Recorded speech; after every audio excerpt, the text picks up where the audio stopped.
3.8 numerical है. A ball of mass 0.4 kilogram is dropped on the floor from a height of 1.8 meter. The ball rebounds straight upward to a height of 0.8 meter. What is the magnitude and direction of the impulse applied to the ball by the floor? तो numerical की तरफ चलते हैं, फिर इसको समझते भी हैं अच्छी तरह से. ठीक है जी.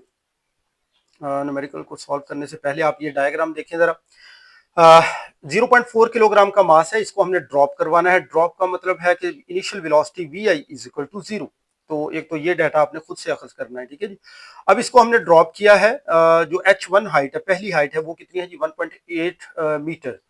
यहाँ से हमने इसको ड्रॉप किया है और ये ग्राउंड को आके स्ट्राइक करेगा. 0.4 किलोग्राम मास रहेगा. दोनों केसेस में मास तो चेंज नहीं होना ना. तो एक तो हमारे पास फर्स्ट केस है कि हमने ड्रॉप किया बॉल को और आके उसने ग्राउंड को टच किया. उसके बाद वो रीबाउंड करेगा और फिर से एक हाइट पे जाएगा, H2 हाइट पे 0.8 मीटर पे. ठीक है जी. अब इन दो केसेस को आपने कंसीडर कर लेना है और इनको सेपरेटली आपने सॉल्व कर लेना है, तो आपके पास आंसर आ जाएगा. सबसे पहले आप इसको इम्पल्स को देख लें. देखिए ना, इम्पल्स आपके पास क्या है? फॉर्मूले की तरफ अगर आप देखें तो फॉर्मूला है इम्पल्स का m into V F minus we I. V F minus we I क्या है? Change in velocity. तो अब आपके पास वी एफ और वी आई दोनों होने चाहिए, तब ही एक जो क्वेश्चन है सॉल्व होना है. तो वी एफ और वी आई में से दोनों में से कुछ भी नहीं है आपके पास. तो सबसे जरूरी क्या है? हमने वी एफ फाइनल वेलोसिटी और इनिशियल वेलोसिटी फाइंड करनी है. कहां पे फाइंड करनी है? रीबाउंड पे. जस्ट जब बॉल टच करती है ग्राउंड को और कोलाइड करती है ग्राउंड के साथ, वहां पे उसको कितना इंपल्स मिलता है और बैक रीबाउंड वो करती है. ठीक है जी.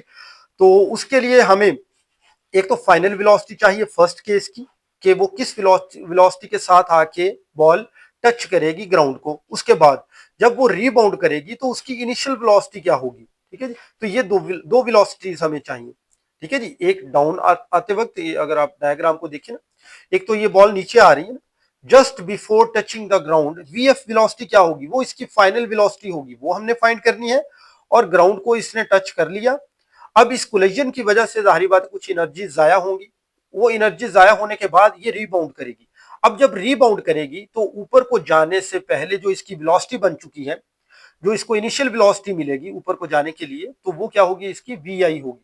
अब वी एफ और वी आई जब हमारे पास आ जाएंगी तो तब ही हम इंपल्स फाइंड कर सकेंगे. ठीक है जी. तो इन दोनों वेलोसिटीज को पहले हम फाइंड करेंगे जी. तो सबसे पहले गिवन डाटा लिख लिया करें. इसका एक नंबर होता है, तो गिवन डाटा लिखिए. मास ऑफ द बॉल कितना है जी? m is equal to 0.4 kilogram.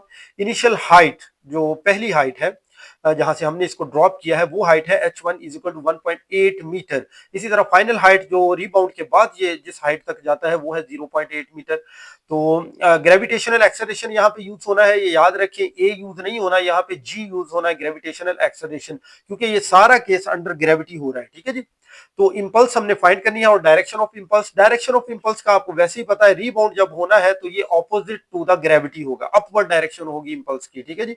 तो फार्मूला क्या है? Impulse is equal to M into V F minus we I. V F minus we I की जगह पे आप डेल्टा वी भी लिख सकते हैं. तो इंपल्स इज इक्वल टू हो गया एम वी.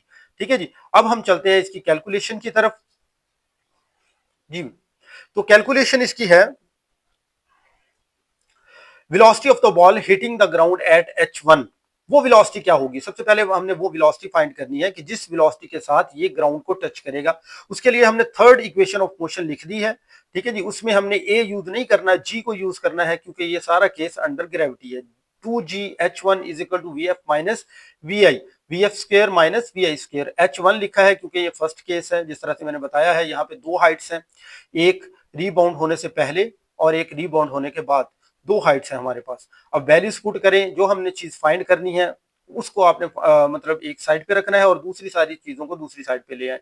अब वैल्यूज हमने पुट कर दी. और वी आई जो इनिशियल वेलोसिटी है, क्योंकि हम ड्रॉप कर रहे हैं बॉल को, वी आई क्या होगी? 0 होगी.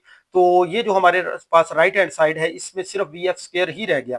तो इसको हम इधर ही रहने देंगे, क्योंकि ये हमने फाइंड करनी है. दूसरी साइड पे हम सारी वैल्यूज को सॉल्व करेंगे. हमारे पास जो आंसर आएगा 36 आ जाएगा. 36 is equal to we f square.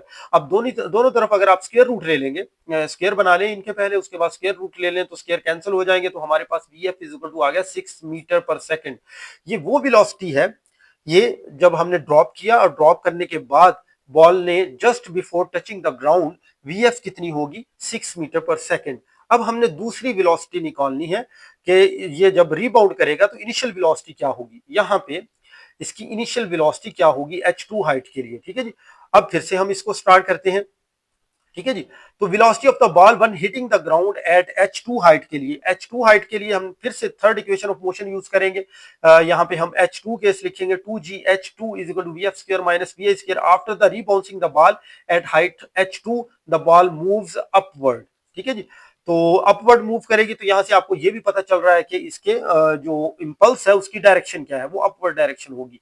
तो वी एफ क्या है, v F is equal to 0 है, जारी बात है। देखिए जरा इस डायग्राम की तरफ, जब बॉल ये अपनी मैक्सिमम हाइट पे पहुंच जाएगा, मतलब 0.8 मीटर इसकी मैक्सिमम हाइट है, वहां पे जब पहुंच जाएगा तो ये एक दफा रुकेगा और रुकने के बाद वापस आएगा। तो जब ये रुक जाएगा तो इट मींस फाइनल वेलोसिटी क्या होगी, जीरो होगी। जिस तरह यहाँ पे ड्रॉप में इनिशियल वेलोसिटी जीरो थी, यहाँ पे फाइनल वेलोसिटी जीरो होगी। और इनिशियल वेलोसिटी क्योंकि ये रीबाउंड हो रहा है, रीबाउंस हो रहा है, तो इसकी इनिशियल वेलोसिटी कुछ ना कुछ होगी, वही तो हमने फाइंड करनी है। तो थर्ड इक्वेशन मोशन लगा के आपने क्या करना है, वैल्यूज पुट करनी है। वी एफ आपके पास जीरो है और 2gh2 is equal to we f square minus we i square, इसमें हम वैल्यूज पुट करेंगे। जी की वैल्यू -10 है और h2 की वैल्यू हमारे पास है 0.8, वो पुट कर दी, is equal to we F zero है, वी आई हमने फाइंड करना है, यहाँ पे जीरो पुट कर दे और राइट हैंड साइड पे जो वैल्यू है इसको इधर ही रहने दें और जो लेफ्ट हैंड साइड पे है उसको सारी को सॉल्व कर लें। इधर भी नेगेटिव आ गया, इधर भी नेगेटिव आ गया, दोनों नेगेटिव कैंसिल हो जाएंगे, तो हमारे पास आ जाएगा v f square is equal to 16।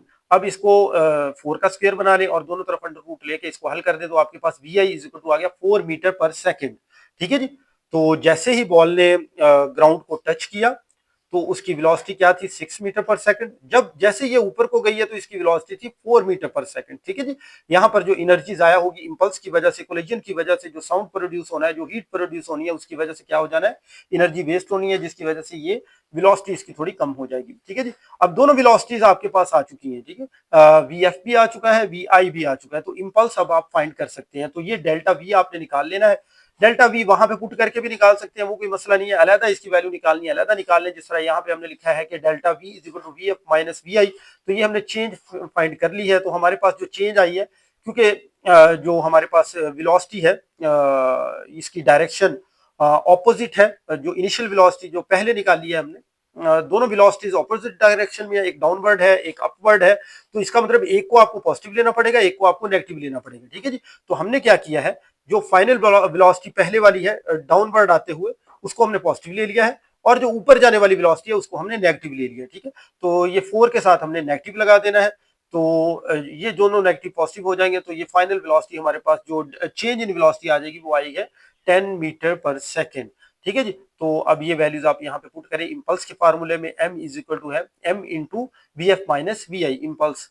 तो वी डेल्टा वी की वैल्यू अभी आपने निकाली 10 मीटर पर सेकंड, ये पुट कर दें और मास की वैल्यू तो वही रहनी है ना 0.4, तो वो पुट कर दें। इनको जब आप सॉल्व करेंगे तो 4 न्यूटन सेकंड इसका जो यूनिट बनेगा आप यहां से ही बना सकते हैं, ठीक है जी।